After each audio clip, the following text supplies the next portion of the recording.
The thing about all these. Oh, by the way, has anyone here not been? For people, have you been to London before? No. You've never been to London before. You have to think about that as well. God, you know, people from outside London. You've been to London before? Yeah. Yeah, you've been to London before. So the thing about London, one thing about London's that my favourite place in London ever, because it's unlike, there's nowhere else like it, is the Tube. Is the Tube, because there's various. When I first came to London, as some weird fair-haired boy, frightened of everything, you come to London. And you get on the Tube, which you know is a train service that goes underground, right? That's all you know. And you get there, and the Tube's there, and you nearly make it, and it goes off, and you're like, oh, bugger. And then you look at the time and goes, there's another one in 2 minutes. What? That same place? 2 minutes, and 2 minutes after that. There's a train every 2 fucking minutes. I might miss the next one then. Fuck it. That's amazing. 6 months later, you're running for your tube, going, fuck it! My life is over! Everything's gone to shit. This is the way London is. London just makes you more angry. My favourite thing about being on the tube, is that special moment. If you're on the tube, it's a bit packed, and people sit there and go, I could make it in there for a bit of a run up, and then a bit worried there, weren't you? 3D YouTube has got nothing on tonight, right? We'll be kind of launching in at some point, but you're running and you see this guy, and actually, you know, the doors curve up like that, and occasionally someone is standing right on the edge, and you notice that his head is in the way of the door frame. And you sit there and say absolutely nothing. Waiting for the moment when this guy's head is smashed in against the door for your own amusement. I mean, it doesn't hit it, you go... and he bashes it and you think... and you wouldn't do this anywhere else, would you? There's no... Someone starts, the door on the airplane's not shut. You think, oh fuck it, God, it'll be a good laugh. I need my hair drying. You know, you don't worry about these things. So she's got the tube in London, and now the thing about Facebook's an interesting one, because Facebook has been. I've been around for long enough to remember things about the internet that some of you would not. You, sir, how old are you? Really? I'm not selling fireworks. Just tell me how fucking old you are. Yeah? 18. See, so when I was your age, I thought I knew everything. And everyone my age said, you know nothing. Well, let me tell you, I was right. You know nothing, sir. Right? I remember the days when free porn was a fucking myth, right? You typed it in at every search engine, you'd spend weeks going, free porn. Nothing! Right? Have to give us your credit card details. We won't fucking charge you, seriously. No, nothing. Now it's fucking everywhere, right? It's gone everywhere. Do you remember fucking dial-up, trying to find a dirty picture on dial-up? Fucking 45 minutes of the... There we go. Oh, there's her eyes. Come on, fucking here we go. Go. She's got a cock. Abort. It's like going and buying a dirty mag and the guy goes, I'm going to rip this bit off now. Come back in 5 minutes for the next piece. Fucking here we go. Oh, all the fucking wonders. Ask Jeeves. Right? Never gave you fucking anything. Other than a lovely virus. And then the thing is, Facebook's an interesting one because Facebook's very popular. Who remembers the day their mum joined Facebook? Oh, and a bit of you went, shit, I've got to leave the furry porn fucking club group immediately. But to join Facebook, now the thing about Facebook's very good, but there is one feature that needs to get fucking out of Facebook. And that is, when you send someone a private message, it will tell you whether the person you've sent it to has seen it or not. When it says that they have seen it, you sit there and don't move. And every minute that passes, you're like, what was the problem? What the fuck's wrong with you, man? I've known you for 12 fucking years. It's been 9 minutes. What is this? And then 6 hours later, you've got your underpants on your head, pissed, going, I fucking done everything for you! Fucking hope you die in a car crash! How dare! And he sends you a message saying, oh, I saw your message and I lost signal and I couldn't get it. Oh, of course it did. That's a reasonable explanation. It wasn't that you just decided to throw it away over nothing. That was good. And then, the next message you send, unseen. For hours and hours and days, and you think he's been online, why hasn't he looked at it? And you're sat there going, he's not looking at that because he knows if he looks at it, he's got to instantly send me a message back. Because if he doesn't, I'm going to get fucking paranoid. I know that's what he's doing because that's what I do. And so I'm of an age 35 years old. Yeah, I know my Bieber-like good looks have not have made it through, but it's not easy to fucking have all this right now. But the Bieber-like good looks and stuff being 35, and the thing about being 35 is I'm at an age now where I'm kind of at the end of I'm at the fucking crevice of being cool. Beyond it, like Mozart died at 35. After that, you've got to get shot by the time you're 40. There's nothing beyond that now. I've missed 27, 30, all the cool ages to die. And also I'm at the age now where I can't really justify hanging around with 18 and 19-year-olds, right? Because now I'm becoming that weirdo who's at the club, who you sit there and go, what the fuck is this nonsense? How many bodies are in up there, freezer over there? You can't do it because I'm at that age now. I mean, I remember talking to a girl, I'm 34, 35 years old, I'm talking to a girl, and I bring up Jurassic Park, she's like, oh, I wasn't born when that came out. I'm like, fucking hell, why does that make me so horny? I have no clue.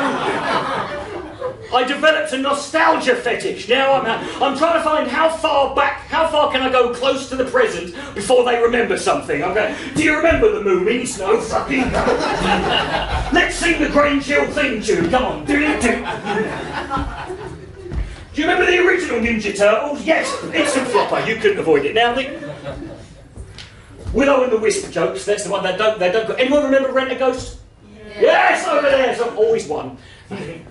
Google it when you get home. You wouldn't believe it exists. Now the but so you've got and things. Sex is it? The internet has made sex very complicated now because now there's that thing of when you talk to people on the internet and things get sexy and you think. It's only typing, it's not a big deal. And the problem is, has anyone here had Skype sex? Most of you have had it with me in this room, I know at some point. Haven't you, sir? Yes. Once you Skype black, you never know. I'm not joking, their emoticons are fucking... Now, the thing is...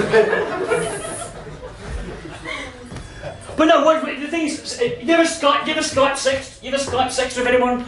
And what I noticed is, first time you do it, you're like... And then after about 15 minutes you think, I'm fucking good at this. I've never been this good before, this is amazing. And then you start realising that actually, not only are you really good at typing out how good you are in bed, but the further away they live, the more ridiculous you can get because there's no fucking chance you're ever going to meet them. Right? So, well, once the 17th hour is over, I will accordingly jump on the roof of the building. Right? You can run around, I'll be up there in a fucking big bouncy castle filled with blancmange. We'll be there, and you just go on and on. Basically, it's a knockout with just shagging. It goes on from... And then talking to someone, and then you feel like, oh, fuck, she lives in Southampton, that's an hour away, bollocks. Got an headache, bye. Just fart. There's no... You're not the one for me, right? Don't call me. Now... See, all those things are... Now, but the thing is, being on the internet, one thing is, you learn a lot about yourself that you didn't know. Now, first of all, you do get a lot of crap on the internet. You do get a lot of things. I mean, first of all, this show, many comedians like to come out and say, oh, I got endorsed by this bastard who's on TV or this famous person who you've heard of. I have different types of endorsements. I got endorsed by American comedy legend Roseanne Barr when she replied to my tweet saying, go fuck yourself, you prick. It's right there. Right there, that's fucking real. That's an Edinburgh Poster quote right there. I did say to her, please, Twitter, I don't want to follow Roseanne Barr, not even if she was tied to a fucking... she's tied up and she jumped off a fucking cliff, stop suggesting that.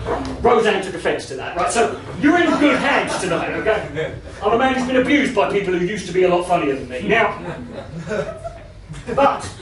but when you're dealing with spam email is something you deal with every day. 99%, most of you just go online, 17 emails, delete the fucking things, right? Delete the fucking thing. But, spam email, I got an interesting one once. It was a porn one, which is obviously not uncommon, they pretty much all are. But this one said, get your left hand ready. And I sat there and thought, they're now making Dextra-specific porn, aren't they? So it's impossible to have a wank to this with your right hand, right? I don't fucking believe it, right? So I got some just to try it out. It's bollocks, right? And then one of them was clearly done at the last fucking minute on a Friday, 5 o'clock. He's gone, do you have gingivitis, bad breath, rotting teeth? Watch this and have a wank. That was all he fucking put, right? I don't have any of those things, but I'll do that anyway. This is my favourite one. I got this recently. This was on my account. I'll show you this one. This is from, as you can see, it's clearly from Mohammed. And I don't know if his English is not his first language, or he was pissed, right? But you can see here it says, "View penis erection. Hair loss, weight, skin men." That pretty much covers everything, doesn't it? That covers pretty much everything. I think it's disgraceful that the prophet of a religion that makes pork illegal is sending me spam. How fucking hypocritical is that? Finally, a clean joke and you don't want it, do you? Some of you are probably nervous going, "Oh, joke about Muslims, Richard. You might not make it out the show alive now." The fucking big beard in the back sky is going to come and they'll come running out of there. So, no, it's not, because I don't know if you know, I got for again, there was a political science aficionado on the internet who went by the name of Fuck President O Black Man 1488, who informed me that Islam is a religion, not a race. You can't be racist about a bunch of cave-dwelling, towel-headed sand niggers, right? So you can't argue with that, can you? So we'll be hearing more from these people later on. But no. So and also you get on Google, and who here has Googled their name? Who's Googled their name? Even if you have absolutely no reason, you've never even been on the internet. You go, who's Googled their mate's name and put the word "gay" at the end of it? I'll tell you a great one, Google Maps, right? If you want someone who's not very internet savvy, just tell them the map image is on a 4-minute delay. Tell them if they lay in the driveway and wait for 5 minutes, they'll show up on the map, right? Rest of it writes its fucking self. Now, I got on the internet under the name Coughlan 616, well I used to, now, so I Googled myself, and I found 4 very interesting ones. Coughlan 616, histrionic-personality-disorder.com. I don't know if you know what the symptoms are of this. It's basically everyone on the internet ever. It might as well just say a cunt, is all it says. Right? Search it. Coughlan 616 child snuff porn. And I don't know which one I'm supposed to be more offended about or whether that's optional, right? Break up child snuff porn. They're getting really fucking elaborate with it now. Nazi to perform at Edinburgh Fringe Festival. Richard Coughlan exposed as devil worshipper and Nazi skinhead. New evidence, best of all, he has been busted as a Nazi. Yes. Richard Coughlan, MD, proctologist. Dealing with arseholes is my speciality.